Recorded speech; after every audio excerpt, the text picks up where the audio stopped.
그 더위가 매우 일찍 우리에게 찾아온 것 같습니다.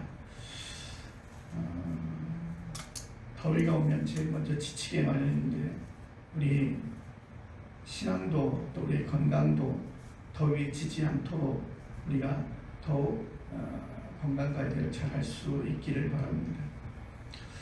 자, 오늘 설교 본문에 포함된 로마서 8장 아주 강력한 선언으로 시작이 되어집니다. 8장의 1절 말씀은 이렇게 시작합니다. 그러므로 이제 그리스도 예수 안에 있는 자에게는 결코 뭐가 없다고요? 정죄함이 없나니. 그러므로 이제 그리스도 예수 안에 있는 자에게는 결코 정죄함이 없다. 정죄함이 없다고 하는 말은 그 누구에게도, 그 어떤 세력에게도 책 잡힐 일이 없이 당당하다는 뜻입니다. 여러분, 우리는 어디에서나 서면 실수하기 마련이고 어디에 서서 그 실수가 그들에게 있어서 하나의 책 잡힘이 되어질 때가 많이 있습니다. 누군가가 나를 그 고리로 잡아서, 책을 잡아서 나를 어렵게 한다면 그 사람 만나고 싶은 생각이 없고 그 모임에 가고 싶은 생각이 없죠. 자, 그런데 오늘 성경 말씀 속에 예수 안에 있는 자에게는, 예수 안에 있는 자에게는, 그리스도 예수 안에 있는 자에게는 결코 정죄함이 없나니. 여러분 어떻습니까? 여러분 그 누구에게도 예수 안에 있으면서 그 어떤 세력에게도 여러분 책 잡힐 일 없이 여러분 당당하십니까? 그런데 오늘 성경 말씀은 그렇게 진술하고 있어요. 그리스도 예수 안에 있는 자에게는 결코 정죄함이 없나니. 그 세속적인 권력, 우리가 그 안에 살아가고 있는데 교회 안의 생활처럼 권사님, 집사님, 목사님 이렇게 하면서 이렇게 먹을 것도 나누고 있는 게 있으면 좀 나눠주고 필요한 게 있으면 더 달라고 하고 서로 만나면 반갑게 부둥켜 안고 그렇게 살아가는 공간이라고 한다면 세속 공간도 그렇게 움직일까? 나에게 도움이 되지 않으면 결코 곁을 내주지 않죠. 자, 이렇게 이런 생활 중심으로 살고 있는 지금 현실 세계 속에서 여러분 이 말씀이 현실성이 있을까? 그리스도 예수 안에서 결코 너희는 정죄함이 없다. 다른 말로 표현하면 너희에게 그 죄가 있을지라도 그 죄를 묻지 않겠다. 너 잘못했다고 지적하지 않겠다. 너 잘못했다고 그 죄를 드러내지 않겠다라고 하는 거죠.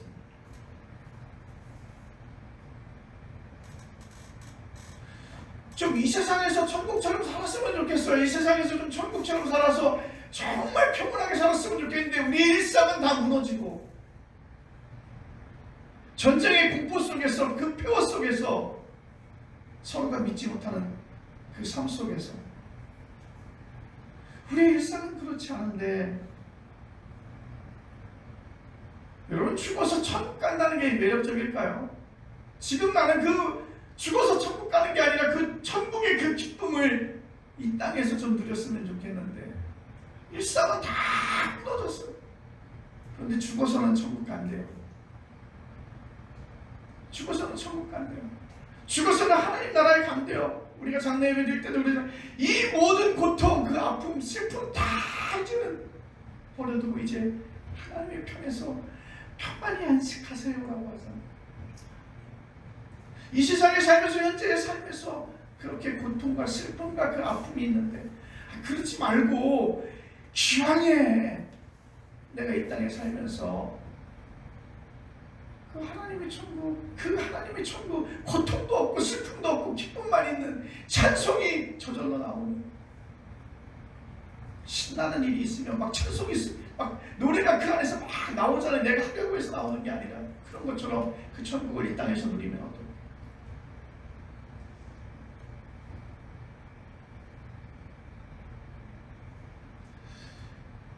다른 사람들이 보기에는 크리스찬들의 그러한 생각이나 그런 믿음이나 그런 모습들이 조금 망상으로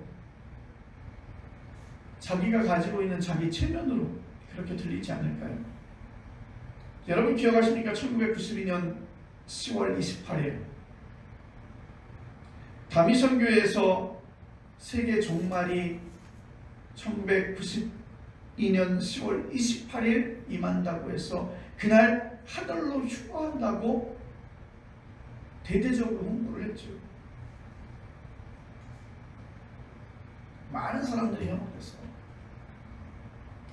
그 날짜의 세계 종말과 휴거는 일어나지 않았습니다. 예수 안에 있는 자에게 결코 정죄함이 없다는 말을 정확하게 이해하지 못하면, 우리가 성경 말씀을 제대로 알지 못하면, 우리가 그 성경 말씀을 우리가 잘못 해석하거나 이해하면 이런 정말 어처구니 없는 일들이 벌어지게 되죠. 로마서 8장 2절에서는 바울은 이렇게 말합니다. 정죄함이 없다는 말이 가리키는 사태를 설명하는데 이렇게 설명합니다. 이는 그리스도 예수 안에 있는 생명이 성령의 법이 죄와 사망의 법에서 너를 해방하였습니다. 아멘. 자, 생명의 성령의 법이 죄와 사망의 법에서 너를 해방시켰다. 두 가지의 법이 대립하고 있습니다. 하나는 생명을 주는 성령의 법이고 다른 하나는 죄와 죽음의 법. 죄와 죽음의 법은 이 세상의 작동 원리를 가리키고 있습니다. 그게 무엇인지는 우리가 일상에서 늘 생생하게 경험하고 있어서 뭐 또 다른 설명이 필요 없겠죠.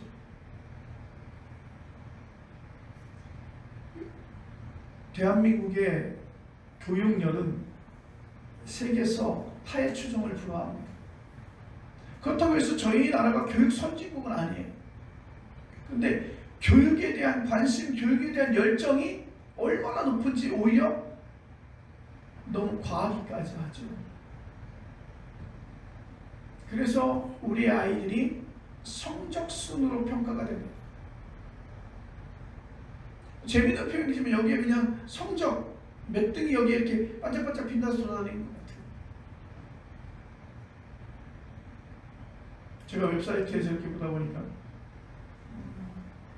고시반이 운영이 되는데 그 고시반 이름이요 7세 고시반이래요. 7세 고시반. 7세 고시반. 우리나라 정책상으로 보면 아직 초등학교 입학하기 전인데 7세 고시반이 운영된다고 합니다. 사회 1% 상류층으로 들어가야 한다는 강박이 이런 일을 마다하지 않게 합니다. 그래서 우리는 또 이렇게 하죠.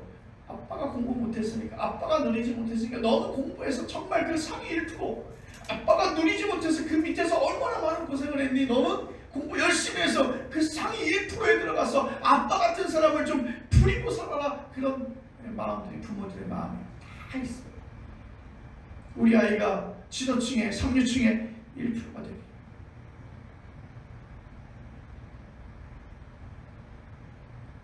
여러분, 우리와 우리의 자녀와 사회 공동체를 죽이는 규범이 되어지고 합니다. 죄와 죽음의 법이라는 바울의 발언은 구체적으로 당시 율법을 염두에 두고 있었어요. 율법은 역사적으로 모세에서 기원을 하는데 모세는 시내산에서 십계명을 비롯한 여러 가지 율법을 완성하게 됩니다. 구약 성서에서 가장 중요한 것으로 간주하는 창세기와 출애굽기와 레위기와 민수기, 신명기를 모두 합쳐서 우리는 모세오경이라고 부르죠. 줄여서 이것을 토라라고 합니다. 이게 뭐냐면 유대교를 이끌어가는 법이에요. 유대교를 이끌어가는 법전이에요. 유대교를 이끌어가는 가장 정신적인 어떤 힘이 바로 이 토라에서 나온다는 거예요. 이 율법에서 인류사적으로 탁월한 내용들이 아주 많습니다. 그 영향력이 지금도 상당하죠. 율법을 전문적으로 연구하고 실천하는 집단이 유대 사회에 있어요. 대표적으로 서기관과 바리새인들입니다. 요즘도 판사 같은 법조인들이 전문가 집단으로 사회에서 인정받고 있죠. 서기관과 바리새인도 당시에 그런 계층에 속해 있었습니다. 그런데 재미있는 것은요, 사도 바울이 어떤 사람이냐면요, 사도 바울이 바로 율법 전문가 집단의 회원이었어요. 일원이었어요. 그들 식구였어요. 그래서 율법의 전문을 가지고 사람을 정죄하거나 율법의 전문을 가지고 그 사람에게서 죄를 묻거나 율법의 전문을 가지고 사람을 평가하는 일이 바로 사도 바울, 그가 회심하기 전에 가지고 있었던 일이었습니다.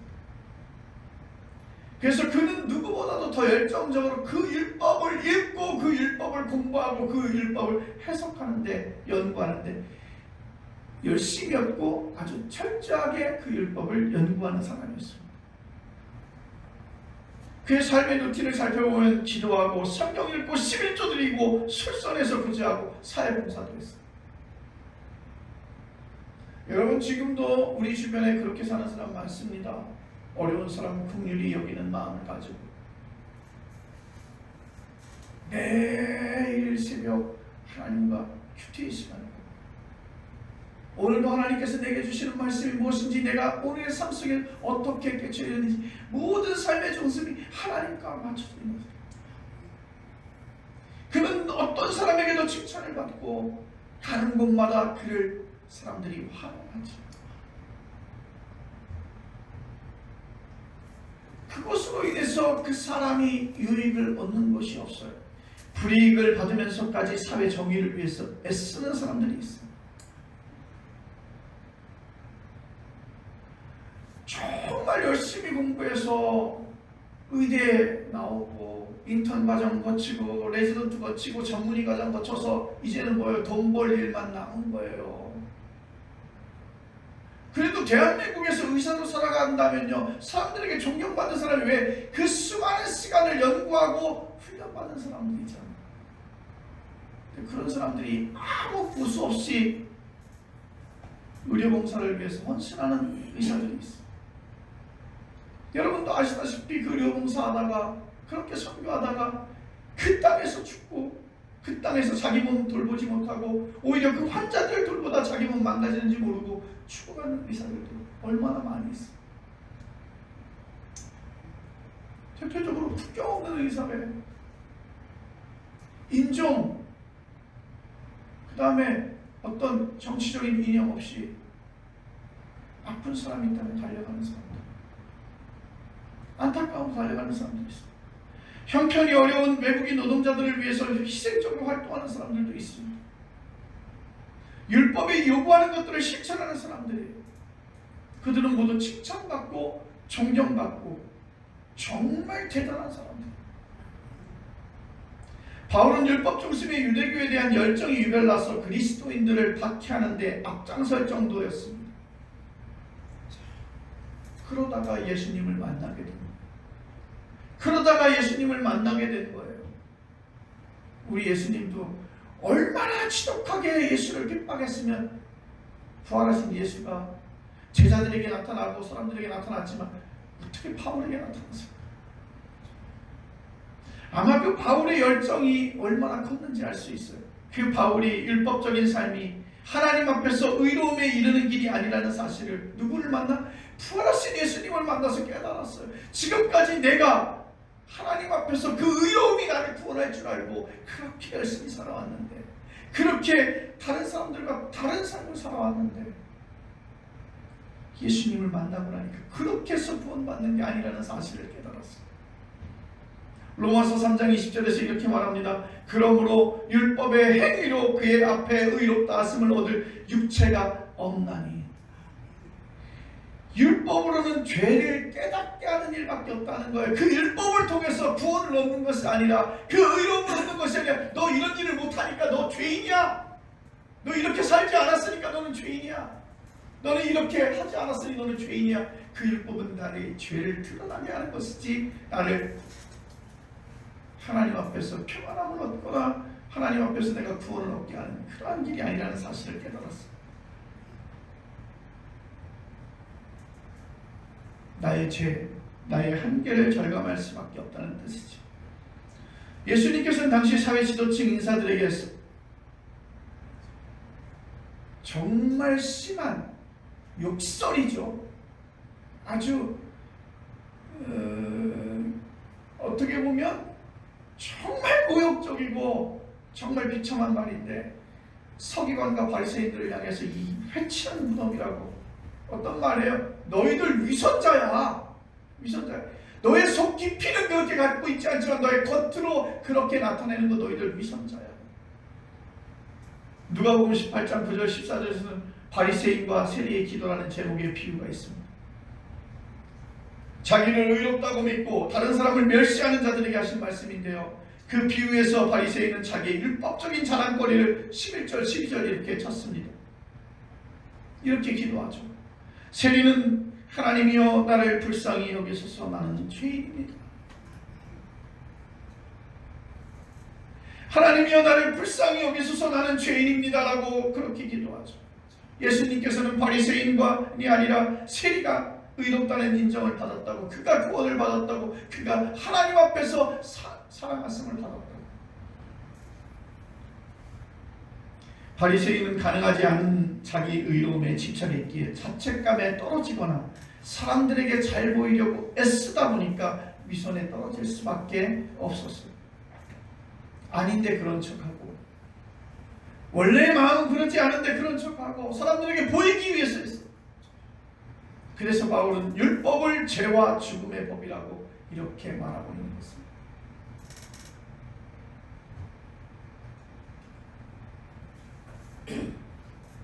이런 율법적인 삶에서 나와야 되는데 그게 잘 안 돼요. 그래서 우리는 사람들에게 자꾸만 지적하지요. 너 횡단보도를 왜 무단횡단해? 너 나쁜 사람이야. 너 길 가다 담배꽁초를 왜 길바닥에다 버려? 너 나쁜 놈이야.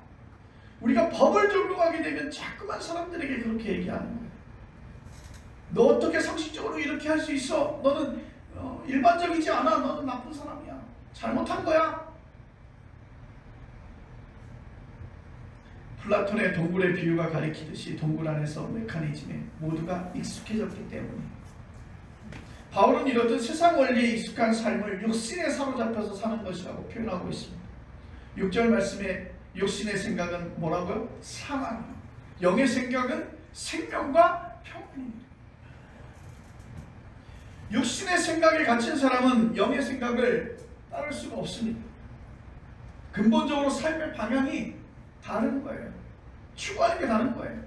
영의 생각이 중요하기에 바울은 로마서 8장에서 반복해서 영을 강조하는데 9절 말씀에 이렇게 말합니다. 만일 너희 속에 하나님의 영이 거하시며 너희가 육신에 있지 아니하고 영에 있나니 누구든지 그리스도의 영이 없으면 그리스도의 사람이 아니라. 성경이 말하는 영 무엇일까요? 구약 언어인 히브리어는 루아흐. 신약 언어인 그리스어는 퓨마.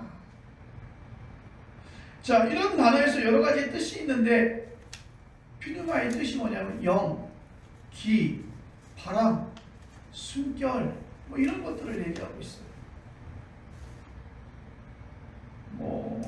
영어에서는 이것을 갖다 스피릿, 그래서 성령이라고 말하고, 또 우리가 일반적으로 마인드, 우리의 마음가짐 이렇게 얘기합니다. 독일어 성경은 퓨뉴마를 가이스트라고 번역했어요. 헤겔의 대표작인 정신현상학에 나오는 단어인데 가이스트가 바로 그것입니다. 헤겔이 이 책이 신학계에 나왔다면 아마도 영현상학이라고 그렇게 번역했을지 모르겠습니다. 영이 무엇이냐고 하는 질문은 곧 정신이 무엇이냐고 하는 것과 같습니다. 우리 인간에게만 영이, 즉 정신이 있습니다. 다른 동물들도 나름으로 인지 능력이 있긴 하죠. 친구인지 적인지 느끼고 분간합니다. 싸워야 할 순간인지 도망쳐야 할 순간인지 알죠. 어제 횡성에 있는 실버벨 교회 정상에 이렇게 가는 도중에 보니까 거기에 온 관광객들을 위해서 동물들도 이렇게 놨더라고요. 알파카, 당나귀 이렇게 놨는데 산양, 그 다음에 그 일반 우리가 털 복실복실한 양들 이렇게 갖다 놓고 우리의 막구간 같은 데다 이렇게 놨더라고요. 근데 그 옆에 지나가니까 몰이라고 하는 강아지가 있어요. 몰이라는 강아지는 울타리에 있는 게 아니라 줄을 매갖고 이렇게 있는 거예요.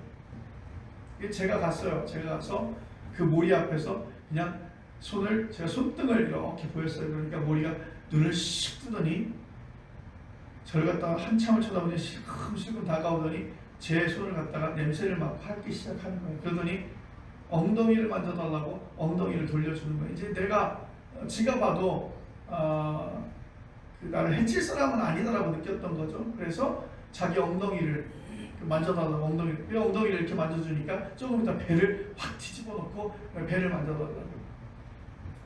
조금 있다가 갔다가 오는데 이제 아이들이 그 곁에 이렇게 오는 거예요. 그러니까 똑같이 아이들이 경계하는데 내가 이렇게 가니까 저 앞에 와서는 그 동작, 아까 했던 동작을 다 빼버리고 제일 먼저 와서 배를 뒤집는 거예요. 알아요. 나를 좋아하는지 나를 해치지 않는지 나를 좋아하는지 동물들은 알아요. 그 정도의 인지 능력은 있어요. 그래서 어떻게 싸워야 할 순간인지 아니면 도망쳐야 할 순간인지 아니면 그와 함께 해야 될 순간인지 그 나름 동물들도 기쁨과 슬픔이 느껴집니다. 잘 모르지만 요즘에 영상에 보면 동물들이 정말 기뻤을 때 흘리는 눈물 뭐 이런 것들의 표정들이 사실은 잡히고 있더라고요. 그런데 동물들은 개념적인 세계를 이해하지 못합니다. 아무리 똑똑한 침팬지라 하더라도요, 대한민국의 수도가 서울이라는 사실은 몰라요. 대통령을 국민의 투표로 뽑는다는 사실도 인식하지 못합니다. 그들은 죽었다 깨도 양자역학의 개념을 이해할 수 없어요. 언어의 깊이를 모르게 그들에게는 번역가나 통역가가 없습니다. 그들은 시를 짓거나 소설을 쓰지 못합니다. 여러분, 우리만이 자기 의식이 있고 세상을 대상으로 인식하고 시간을 과거와 현재와 미래로 나눠서 생각할 줄 알며 자기의 죽음도 예상하면서 예술과 문화를 꽃피울 수 있는 겁니다. 더 나아가서 초월적인 하나님을 인식할 수 있고 그 하나님을 믿고 신뢰할 수 있는 것입니다. 이렇게 사람에게만 나타나는 정신적인 특성을 가리켜서 우리는 영이라고 합니다. 스피릿. 영적인 존재이기에 사람은 영의 원천인 하나님의 영의 이끌림을 받아야 한다는 것이죠. 사도 바울이 이런 사람을 가리켜서 14절에 하나님의 아들이라고 그렇게 말하거든요. 하나님의 아들. 하나님의 영, 그리스도의 영, 거룩한 영만 있는 게 아닙니다. 악하고 찌질한 영도 있어요. 나치즘 시대의 의지, 악한 시대 정신이 있는 거예요. 정말 어이없는 일들, 아주 세상에 이상한 일들을 묶어서 이렇게 보여준 그 TV 프로그램이 있는데 거기서 보니까 인종차별로 한 장소에서 70명을 살해했는데 그 나치주의자예요. 그리고 나서 그가 15년을 복역하고 이제 보석을 위해서 다시 섰는데 하나도 변한 게 없어요. 자기는 그 일에 대해서 후회가 없다는 거죠. 물론 보석은 기각이 됐어요. 그런데 이게 나치즘이라고 하는 어떤 그런 악한 영이, 악한 시대의 정신이 그에게 있는 것이죠. 바울은 이를 가리켜서 무서워하는 종의 영이라고 표현합니다. 율법을 완벽하게 지키지 못하면 하나님에게 심판을 받지 않을까? 내 인생이 실패하면 어쩌지? 대한민국의 경제가 발전하지 못하면 어쩌나? 무엇을 먹고 무엇을 마시고 무엇을 입을까? 그런 걱정과 두려움과 불안을 초래하는 영이 곧 종의 영입니다. 하나님의 아들, 그러니까 하나님의 자녀는 종의 영이 아니라 어떻게 양자의 영을 받았다고 바울은 선언합니다. 15절, 너희는 다시 무서워하는 종의 영을 받지 아니하고 양자의 영을 받았으므로 우리가 아바, 아버지라고 부르짖느니라. 아멘. 여러분, 종은요 소모품이에요. 종은요 주인이 사용하다 필요 없으면 버릴 수 있어요. 근데 아들은 그렇게 못하는 거예요. 아무리 내게 못된 짓을 하고 아무리 폐역한 짓을 하더라도 그 아들은 못 버리는 거잖아요. 그래서 종은요 주인의 눈치를 살피는데 아들은요 못된 짓 하고도 잘 눈치를 안 살펴요. 아주 당당하죠. 종은요 주인을 두려워하지만요 아들은 두려워하지 않아요. 부모를 성실하지 못하고 꾀를 피우는 종은 더 두려워하겠으나 나름 성실한 종들도 그 두려움에서 완전히 벗어나지 못하죠. 주인에게서 인정받아야 한다는 그 부담감에 늘 시달리고 있는 거죠. 그런데 양자, 곧 주인의 자녀가 된 사람은 두려워하지 않습니다. 우리 그리스도인은 율법의 사람이 아니라 은혜의 사람이라는 뜻이죠. 법에 예식된 사람이 아니라 은혜를 누리는 사람들이에요. 우리는 의무감으로 하나님의 일을 하는 게 아니라 사랑의 능력으로 하는 것입니다. 점수 올리는 일에 초점을 맞추지 않고 사랑에 초점을 맞추고 있습니다. 하나님을 아빠, 아버지라고 경험하는 사람이기에 그것이 가능하죠. 아이들이 엄마하고 부르거나 아빠하고 부를 때 어떤 느낌인지 상상해 보십시오. 개그맨 유세윤이라고 있어요. 이제 그도 거의 40대 중반을 넘어서지 않을까요?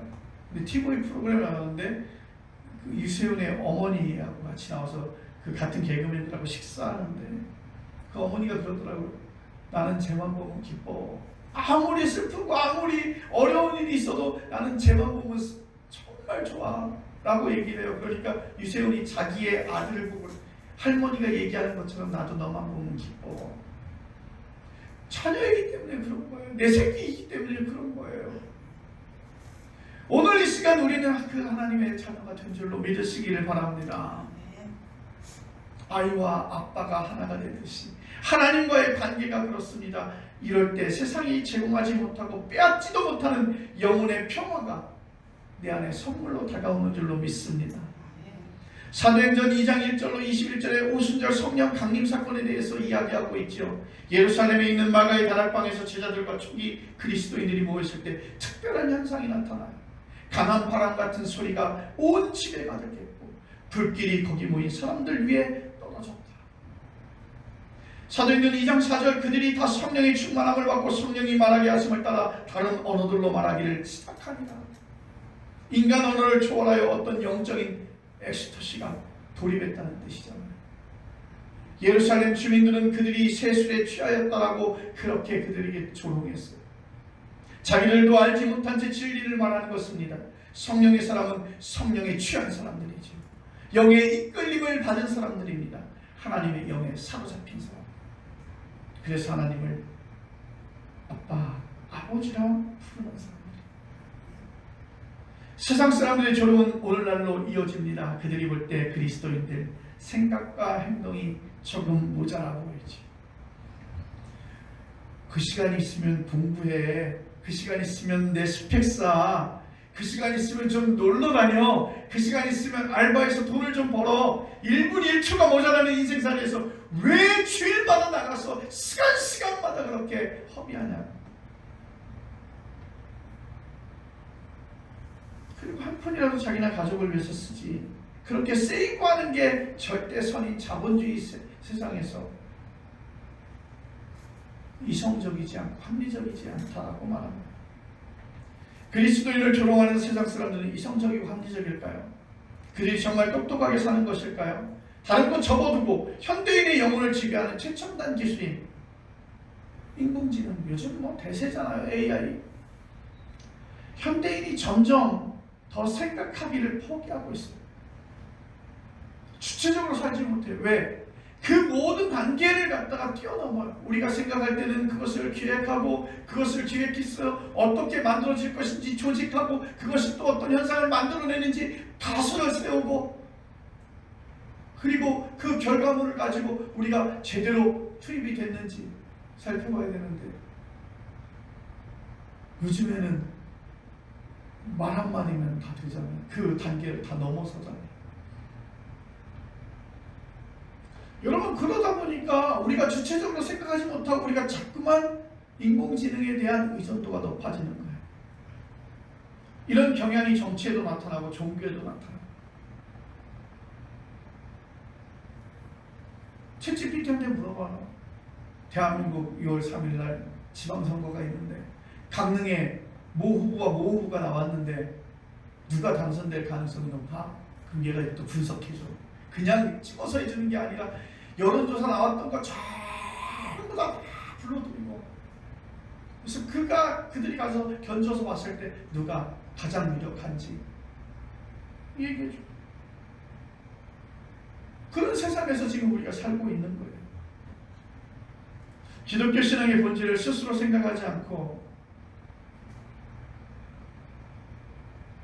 미친 듯이 유명 목사들의 말에 전적으로 의지하고 맞장구 치는 그리스도인이 많습니다. 결국 앞으로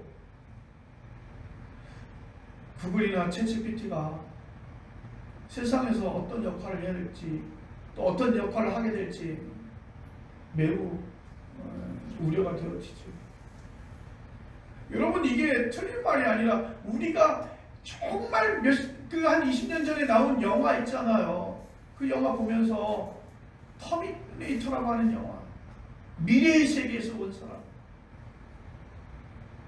기계를 계속해서 만들다가 그 기계에 종속되어서 그 기계가 반란을 일으키고 사람을 지배하는 세상. 우리가 그 영화를 20년 전에 접했잖아요. 그런데 충분한 가능성, 왜 사람이 더 이상 생각하지 않고 자꾸만 기계한테 물어보고 그 기계는 계속해서 학습되어지고 나를 갖다 알게 되고 결국에는 사람이 생각하지 않는, 사고하지 않는 그런 사람으로 전락해버린다는 거죠. 마르크스 가브리엘은 생각이란 무엇인가에서 인공지능의 문제점들을 그렇게 짚었습니다. 두 군데만 인용해 보겠습니다. 디지털화의 희생자가 되어 희망 없는 정보 중독자나 기술 좀비가 되지 않으려면 우리는 기술적 도구들을 탈마법화하고 그것들을 전능하다는 믿음을 떨쳐내야 한다. 알다시피 인공지능, 가브리엘은 사람의 지능이 인공지능이고 현대 인공지능은 인공지능인 인간이 만든 것이기에 인공지능이라고 그렇게 부르고 있는데요. 그래서 인공지능은 주로 군사적 목적으로 개발되었으며 지금은 인간 사회에 대한 지구적 감시망으로 가능하다. 디지털 혁명은 거대한 전쟁 기계이다. 장부 끝에 악수를 둔다는 바둑 격언처럼 스스로 합리적이고 똑똑하다고 여기는 현대인은 결국 최첨단의 기술을 통해서 자신을 스스로 병들게 할지 모른다는 것이죠. 그래서 우리도 AI 기능에 대해서, AI에 대해서 설명하면서 AI의 윤리적인 것들을 굉장히 많이 이야기해요. 자녀의 영을 받은 우리가 두고두고 기억하면서 되새겨야 할 아주 중요한 사실은 사도 바울이 16절에 이렇게 말합니다. 성령이 친히 우리의 영과 더불어 우리가 하나님의 자녀인 것을 증언하노니. 할렐루야. 바울은 성령이라는 단어의 첫 스펠링을 대문자로 썼고 우리의 영은 소문자로 썼어요. 성령은 거룩한 영이고 하나님의 영이며 그리스도의 영입니다. 우리의 영은 성령의 인도를 받습니다. 이런 관계가 무슨 뜻인지 예술가와 시인들은 잘 알 것을. 작곡한 사람은 자기들이 작곡하는 게 아니라 소리가 자기에게 온다고 말해요. 시인은 시가 자기에게 온다고 여깁니다. 내가 시를 짓는 것이 아니라 그 시가 내게 어느 때 찾아온다는 거죠. 소리의 영과 언어의 영이 그 사람의 영혼에 공명이 되면 수준 높은 음악이 탄생하게 되고 수준 높은 시나 소설이 탄생하게 되는 것이죠. 하나님의 자녀로 산다는 것 구체적으로 무엇일까요? 하나님의 자녀는 삶에 두려움이 없습니다. 우리의 몸은 죽일 수 있으나 영혼에는 손을 대지 못하는 세상 권력을 더 이상 겁내지 않는 것이죠.